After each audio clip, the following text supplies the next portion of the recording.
राकेश बिहारी लाल यादव के YouTube channel के subscribe काटियो। Presented by Monabic Music Star।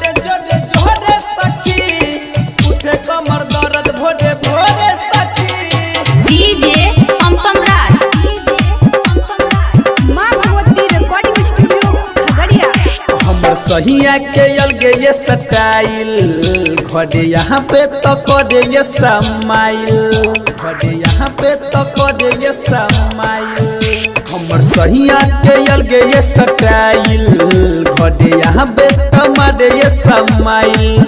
रत रत भर जागे नहीं सुते न सुताबे रत रत भर जागे नहीं सुते न सुताबे लागे सुखले जमीन के कोरे सखी हरतिया में मारे जोरे जोरे सखी उठे कमर दर्द भोरे भोरे सखी रतिया में मारे जोरे जोरे सखी उठे कमर दर्द भोरे भोरे सखी। DJ Pampamraj।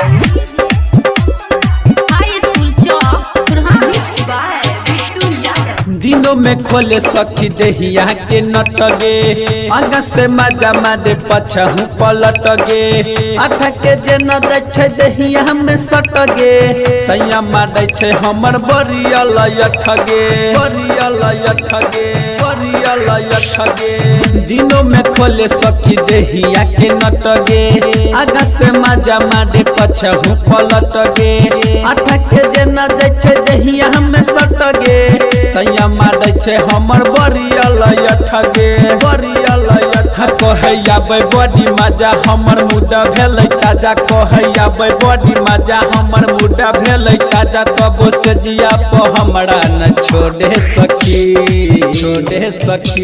हंडतिया में मारे जोड़े जोड़े सखी उठे कमर दर्द भोरे भोरे सखी रतिया में मारे जोड़े जोड़े सखी उठे कमर दर्द भोरे भोरे सखी। Presented by Monabic Music Star। High school चौक माँ भगवती रिकॉर्डिंग स्टूडियो खगड़िया। भोला बिहारी छलै नियत के खोटगे रोज रोज चटे सखी ऊ हमर ओठगे कहल कि हमर सामान छै छोटगे तैयो नहीं बुझे सखी छलैयल ओठगे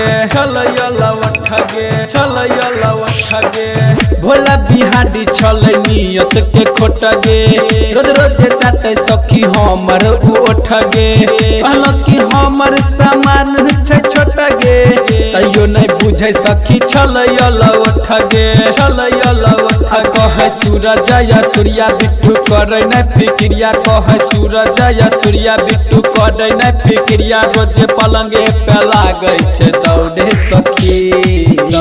सखी हरतिया में मारे जोड़े जोड़े